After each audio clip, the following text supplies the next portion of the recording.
Bem-vindos então à nossa aula 3, nossa terceira aula aqui do nosso curso 2, falando sobre orçamento. Nós já falamos então sobre o contexto histórico de orçamento, trazendo aí como se deu essa evolução no Brasil, como que funcionou até o momento atual, e agora nós vamos partir então para a parte dos princípios orçamentários. Não dá para a gente falar em lei orçamentária sem tratar essa questão dos princípios, que são essencialmente no orçamento. Os princípios são os principais norteadores aí das definições orçamentárias, tá? Então a gente precisa trabalhar muito esses princípios. Para começar então, a gente vai tratar o princípio da unidade ou totalidade.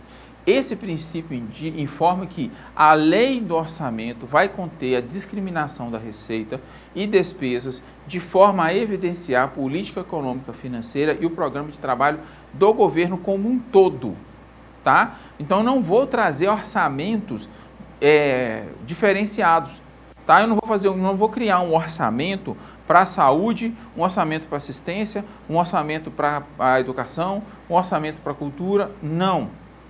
Tá? Eu não vou criar esses orçamentos paralelos. Eu vou, na mesma lei orçamentária, eu vou ter todas as fontes, e todas essas políticas previstas. Então, tudo que for receita de receita e despesa, todo o dinheiro, o recurso que vai entrar, assim como todo o dinheiro que vai ser gasto, tem que estar previsto em uma peça única. Tá? A lei orçamentária, em todos os seus níveis, de esfera municipal, estadual ou federal, precisam estar dentro de uma única legislação, tá? Dentro de um instrumento único, de um documento único, tá? Eu não posso ter orçamentos diferenciados, um orçamento para a saúde, um orçamento para a educação, não. Eu também não posso fazer por pasta. Então, eu tenho o Ministério da Cultura, o Ministério da Educação, e aí eu tenho orçamentos para isso. Não, é uma peça única, tá? Essa peça única é que vai definir toda a regra orçamentária para todas essas políticas, tá? Por isso que a gente fala princípio da unidade, peça única, ou da totalidade. Tudo relativo ao orçamento está nessa peça. Tranquilo? Outro princípio muito importante que a gente precisa destacar é o princípio da universalidade, ou seja, a lei do orçamento compreenderá todas as receitas, inclusive as de operações de crédito autorizadas em lei, e todas as despesas próprias dos órgãos do governo e da administração centralizada. Então, eu tenho que prever aqui um universo inteiro de receitas e despesas. Não importa de onde vem essa receita, nem importa de qual é essa despesa. Se é uma receita, se vai entrar recurso para o cofre público, eu tenho que prever ela aqui, tá? Se é uma despesa, se vai sair do cofre público, eu tenho que prever ela aqui, tá? Nas três esferas, tanto o município, quanto o estado, quanto o nacional. Aqui a gente precisa ter um cuidado, Nós temos a mania, isso é um problema sério dentro das peças orçamentárias, que a gente tem mania de, entendendo que é universal, eu prevejo um monte de despesa e um monte de receita. Exatamente porque se não tiver essa fonte, essa rubrica não tiver aberta, eu vou ter problema. Então, isso realmente é um problema, A gente acaba jogando por esse lado e nessa peça a gente prevendo coisa até que não vai fazer. A gente sabe que não vai acontecer, mas caso algum dia, em algum momento isso aconteça, eu prevejo ali para evitar que, se isso acontecer, eu não tenha recurso. Isso é uma coisa que a gente precisa rediscutir. Se a ideia é trabalhar com planejamento, eu tenho que planejar exatamente aquilo que é possível acontecer e não ficar espalhando um monte de coisa aí sem sentido, porque aí não vai adiantar, Então, a gente tem que ter esse cuidado, mas infelizmente isso acontece, tá? Mas o princípio da universalidade é isso, você tem que prever todas as fontes de receita e todas as despesas a serem custeadas, que serem pagas, tá bom? Outro princípio, anualidade ou periodicidade. Então, esse princípio diz que o exercício financeiro coincidirá com o ano civil. Então, ele traz mais, A lei orçamentária, principalmente a LOA e a LDO, ela vai se limitar a esse período de exercício financeiro. Então, de 1º de janeiro até dia 31 de dezembro. Tá certo? Então, a anualidade é isso, tem que prever para o ano. Para o próximo ano, eu vou prever uma nova lei orçamentária. Tá? Ah, mas é a plurianual que prevê aí 4 anos. É um planejamento a longo prazo. Não significa necessariamente que vai ser aplicado naquele momento. Tá? É um planejamento. Ok? Já a lei orçamentária e a lei de diretriz orçamentária são outras. Vê aí PPA, Plano Plurianual.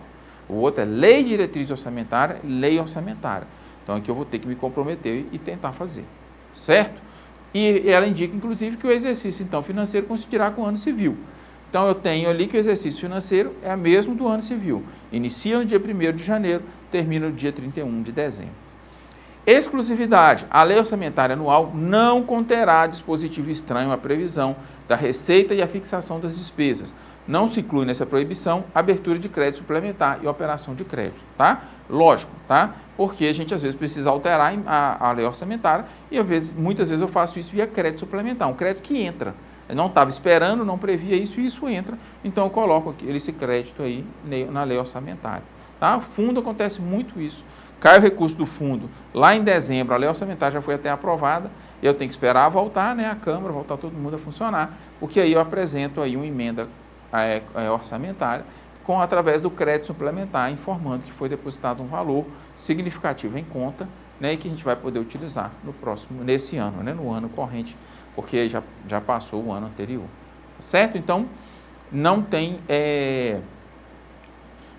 muito segredo nessa questão da exclusividade, não. Aqui diz claramente que só pode estar expresso na lei orçamentária temas relacionados ao orçamento, ou seja, receitas e despesa. Nada estranho, ou seja, nada que não seja receita, relativo à receita e nem a despesa, pode estar contido lá na lei orçamentária. Isso é para evitar aqueles cavalos de Troia que a gente fala, né? Onde eu tenho uma lei aí, eu coloco um monte de elemento nessa lei que não tem nada a ver com a lei, mas que tem aí a ideia de atingir alguns interesses. Então, para evitar isso, lei orçamentária só sobre orçamento, tá? Princípio, então, da exclusividade. Princípio, então, da legalidade, leis de iniciativa do Poder Executivo estabelecerão o plano plurianual, as diretrizes orçamentárias e os orçamentos anuais. Ou seja, o orçamento é constituído em lei, não tem outra solução, tá? Sempre em lei. Então, eu tenho que criar minha lei orçamentária a nível municipal, minha lei orçamentária em nível estadual, lei orçamentária em nível federal, assim como os planos, ok? Isso tudo através de lei, ou seja, tem que ser produzida pelo Poder Executivo, produzida pelo Poder Executivo, enviada ao Poder Legislativo para aprovação e depois de aprovada, sancionada, tá? Sempre lei. Lei nesse sentido, no sentido estrito que a gente fala. Publicidade, a administração pública direta e indireta de qualquer dos poderes da União, dos Estados ou do Distrito Federal e dos municípios obedecerão aos princípios da legalidade, impessoalidade, moralidade, publicidade e eficiência. Ou seja, tem que ser publicado, né? Tem que ser moral, tem que ser probo, tem que ser legal. E eu tenho que divulgar isso para todo mundo. Por isso que as leis orçamentárias, elas são publicadas. Elas saem lá no Diário Oficial da União, sai no Diário Oficial do Estado, sai no Diário do Município, não tem jeito, ela precisa ser publicada, porque ela tem que se tornar de conhecimento público. A publicação, gente, nos diários oficiais serve para isso, para haver aí uma presunção de conhecimento público. Né? A gente trabalha com a lógica de que todo mundo acessa aos diários oficiais. Então, se todo mundo acessa, todo mundo tem conhecimento dessa lei orçamentária. Sabemos que na prática não é bem assim, tá? Mas a gente precisa de partir de um pressuposto, até para garantir aí, ter uma segurança jurídica, senão fica difícil. Se a gente for tratar com cada um que conhece ou não conhece, aí fica complicado, certo? Transparência, são instrumentos de transparência da gestão fiscal, aos quais será dada ampla divulgação, inclusive por meios eletrônicos de acesso público, os planos, orçamentos e lei de diretrizes orçamentárias. Então, aqui, além do princípio da publicidade, né, que tem que se tornar público, a transparência, ou seja, todo o processo tem que ser transparente, todo o processo tem que ser de fácil verificação da comunidade. Então, a sociedade pode, a qualquer momento, da forma mais facilitada possível, acessar essa lei orçamentária e conhecê-la, tá? Até para evitar que haja aí esconda-se algo, ok? Por isso que fala aqui que hoje, né, é adotado, inclusive, meios eletrônicos, uma vez que todo mundo, né, acessa hoje a internet. Outro princípio é do orçamento bruto, que diz que todas as receitas e despesas constarão de lei orçamentária pelos seus totais, vedadas quaisquer deduções. Então é o bruto, eu não coloco ali o líquido, é isso menos isso que tem que retirar. Não, tá? A gente fala de bruto, é isso, gente. Por exemplo, rendimento bruto, salário bruto. Meu salário bruto é o salário que está lá no meu holerite. Meu salário líquido é o bruto menos aqueles descontos, tá? Então, é menos aqueles descontos. O bruto é aquilo que tem na integralidade, né, que eu deveria receber de forma integral. Eu tenho o meu salário e minhas bonificações. Isso é o bruto. Então, o resultado disso aí é o bruto. Vou tirar, então, os descontos e aí vai sobrar o salário líquido. Então, o orçamento aqui trabalha só com bruto. Aquilo que entra e aquilo que é de bonificação. Ou seja, com o valor máximo que entrou ali.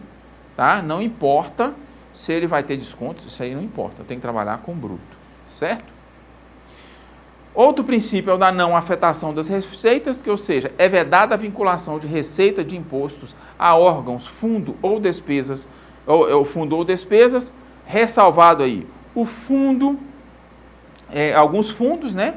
Fundo Público Municipal, Fundo Público Estadual, Fundo Nacional de Educação, o Fundo Nacional de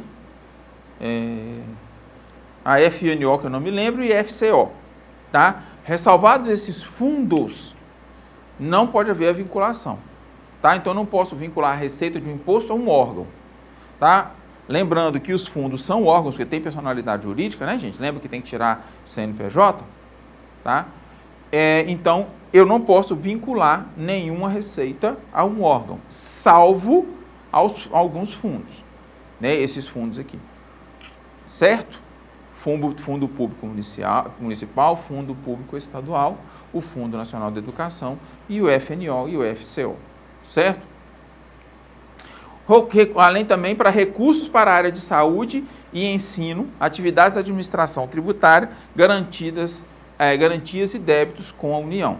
Então, também nessas situações aqui, de recursos para a área da saúde, para a área da educação, para atividades de administração tributária, garantias e débitos da União, eu posso vincular, tá? Então, eu posso trazer, então, que algum determinado imposto pode ser vinculado para poder custear as questões da saúde, custear a educação. Lembra lá da CPMF?